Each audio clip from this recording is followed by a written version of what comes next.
زوجہ سے جو ہم بستری ہے وہ صرف اسی راستے میں جائز ہے جس سے اولاد ہوتی ہے، کیونکہ عورت کو اللہ نے بنایا ہے نسل بڑھانے کے لیے۔ تو کوئی بھی ایسا ہم بستری کا طریقہ اختیار کرنا جو نسل بڑھانے کا ذریعہ نہ ہو، یعنی وہ نیچرل نہ ہو، تو وہ حرام ہے۔ تو اس میں اللہ نے یہ حکم دے دیا۔ تو اس سے صاف یعنی حدیث سے بھی پتہ چلتا ہے، اور تمام فقہا کا اجماع بھی ہے اس آیت کی روشنی میں کہ مسئلہ تھوڑا حیا کے خلاف ہے، لیکن میرا خیال ہے بتانا ضروری ہے کہ پچھلے راستے سے عورت سے ہم بستری کرنا بالکل حرام ہے، ناجائز ہے، اور نبی صلی اللہ علیہ وسلم کی اس پہ بہت شدید لعنت ہے، بہت شدید وعید ہے۔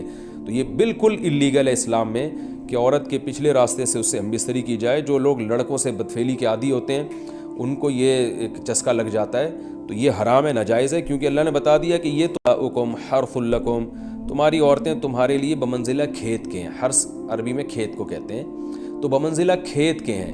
جیسے بیج ڈالا جاتا ہے کھیت میں اور اس سے پیداوار بڑھتی ہے، تو عورت کی جو ایک حیثیت ہے، نیچر نے جو اس کی ایک حیثیت متعین کی ہے، وہ بھی ایک نسل بڑھانے کا ذریعہ ہے، جس میں مرد کا جو اسپم ہے وہ بطور بیج کے ہے، اور جو اولاد ہے وہ ایک پیداوار کی طرح ہے۔ تو اللہ نے یہ یاد رکھیں، اس آیت کو نا بہت سارے غیر مسلموں نے عورت کے خلاف بہت نیگیٹیوٹی پھیلائی ہے کہ دیکھو اسلام عورت کی توہین کرتا ہے، اس کو کھیتی سے تعبیر کرتا ہے۔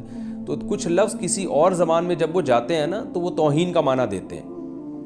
عربی میں جو حرث کا معنی ہے یہ تعظیم کے لیے ہے، توہین کے لیے نہیں ہے۔ اردو میں جو کھیتی کا معنی ہے وہ توہین کے لیے استعمال ہوتا ہے۔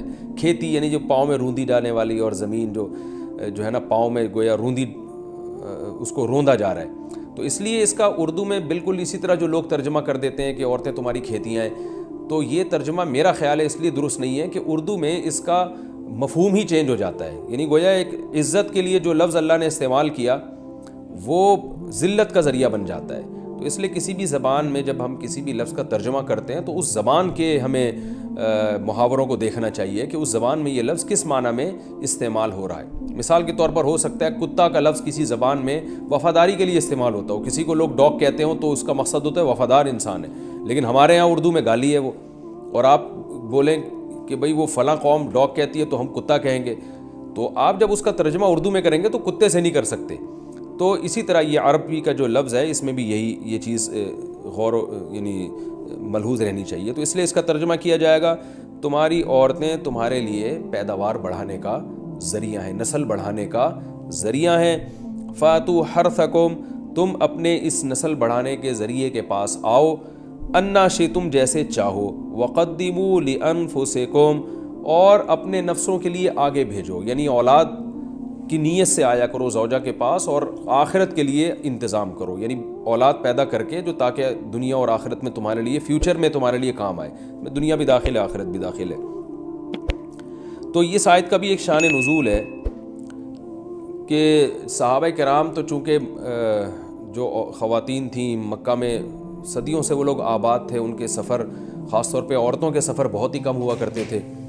تو جب ہجرت ہوئی ہے اور جو ہے نا ہجرت کر کے بہت ساری صحابیات مدینہ آئی ہیں، تو مدینہ میں ان کے نکاح دوسری قوموں میں ہوئے، پھر انصار صحابہ سے بھی ہوئے۔ تو چونکہ تقویٰ تھا ان خواتین میں، للہیت تھی، تو بعض جگہ ایسے واقعات ہوئے کہ میاں بیوی کے جو آپس کا ریلیشن ہوتا ہے، ظاہر ہے وہ ہر قوم میں اور ہر جو ہے نا شخص کا مزاج دوسرے سے مختلف ہوتا ہے، تو بعض مردوں نے اس طرح سے اپنی زوجات کے ساتھ ہم بستری کی کہ ان خواتین کو پھر اشکال ہوا کہ پتہ نہیں اس طرح سے ہم بستری کرنا جائز بھی ہے یا نہیں ہے۔ تو انہوں نے نبی صلی اللہ علیہ وسلم سے یہ مسئلہ پوچھا کہ یا رسول اللہ، ہمارے شوہر ہمارے پاس اس طرح سے آتے ہیں تو کیا یہ جائز ہے یا نہیں؟ تو ان کے سوال کو بھی مبہم رکھا گیا، اور قرآن نے اس کے جواب کو بھی کنایتاً بیان کیا، کیونکہ مسئلہ بظاہر حیا کے خلاف ہے، تو قرآن جب بھی کوئی ایسی بات ہوتی ہے تو اشارتاً کنایتاً اس کا تذکرہ کر دیتا ہے تاکہ مسئلہ بھی واضح ہو جائے، کیونکہ ظاہر ہے اس کی ضرورت تو قیامت تک آنے والے انسانوں کو پڑ سکتی ہے نا۔ یہ تو ہر میاں بیوی کا اپنا ایک ذاتی مسئلہ ہوتا ہے کہ ہمیں کس طرح سے پرمیشن ہے، کس طرح سے پرمیشن نہیں ہے۔ تو اللہ تعالیٰ نے بھی اشارتاً ہی اس حکم کو قرآن میں بیان کر دیا، اور قرآن میں اس لیے بیان کیا کہ تاکہ اس میں کوئی اجتہادی اختلاف کی گنجائش نہ رہے۔ تو اللہ نے قرآن مجید میں بیان کیا، فرمایا نساؤکم حرث لکم، تمہاری جو ازواج ہیں، تمہاری جو بیویاں ہیں، وہ تمہارے لیے بمنزلہ کھیت ہیں۔ کھیت کا مطلب کیا ہوتا ہے؟ پیداوار بڑھانے کا ذریعہ۔ تو اس میں سب سے پہلا مسئلہ تو قرآن نے یہ بیان کر دیا کہ زوجہ سے جو ہم بستری ہے وہ صرف اسی راستے میں جائز ہے جس سے اولاد ہوتی ہے، کیونکہ عورت کو اللہ نے بنایا ہے نسل بڑھانے کے لیے. تو کوئی بھی ایسا ہم بستری کا طریقہ اختیار کرنا جو نسل بڑھانے کا ذریعہ نہ ہو، یعنی وہ نیچرل نہ ہو، تو وہ حرام ہے. تو اس میں اللہ نے یہ حکم دے دیا. تو اس سے صاف یعنی حدیث سے بھی پتہ چلتا ہے، اور تمام فقہاء کا اجماع بھی ہے اس آیت کی روشنی میں کہ مسئلہ تھوڑا حیا کے خلاف ہے، لیکن میرا خیال ہے بتانا ضروری ہے کہ پچھلے راستے سے عورت سے ہم بستری کرنا بالکل حرام ہے، ناجائز ہے.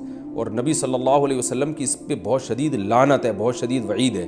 تو یہ بالکل اللیگل ہے اسلام میں کہ عورت کے پچھلے راستے سے اس سے ہم بستری کی جائے. جو لوگ لڑکوں سے بدفعلی کے عادی ہوتے ہیں ان کو یہ ایک چسکا لگ جاتا ہے، تو یہ حرام ہے، ناجائز ہے، کیونکہ اللہ نے بتا دیا کہ یہ تمہارے لیے بمنزلہ کھیت کے ہیں. تو اس میں قرآن نے وہ جو سوال تھا نا اس کی طرف اشارتاً جواب دے دیا، اور آگے فرمایا فاتو حرثکم، تم اپنے کھیت کے پاس آؤ، یعنی پیداوار بڑھانے کا جو ذریعہ ہے اس جگہ کی طرف آؤ، انا شئتم، جیسے چاہو، یعنی باقی جس طرح سے تم چاہو زوجہ سے ہم بستری کر سکتے ہو، اس میں کوئی خاص طریقہ متعین نہیں ہے. میاں بیوی کا ایک دوسرے سے کوئی پردہ نہیں ہے. ہن لباس لکم وانتم لباس لہن، یہ دونوں ایک دوسرے کے لیے لباس ہیں. تو اس میں طریقہ کار کوئی بھی ہو سکتا ہے، کسی بھی طرح سے کرنا چاہو ایک دوسرے سے لطف اندوز ہو سکتے ہو. لیکن فاتو حرثکم، آنا موضع حرث میں ہے. حرث کا مطلب وہ اس جگہ کی طرف آنا ہے جہاں سے نسل بڑھتی ہے، کسی اور راستے کی طرف. اس سے صاف طور پر جو ہے نا وہ جو فاسق فاجر لوگوں کی جو برائی ہے، جو لڑکوں سے بدفعلی کے نتیجے میں پیدا ہوتی ہے، اس کا اللہ نے قلع قمع کر دیا کہ اس کی اسلام میں بالکل اجازت نہیں ہے.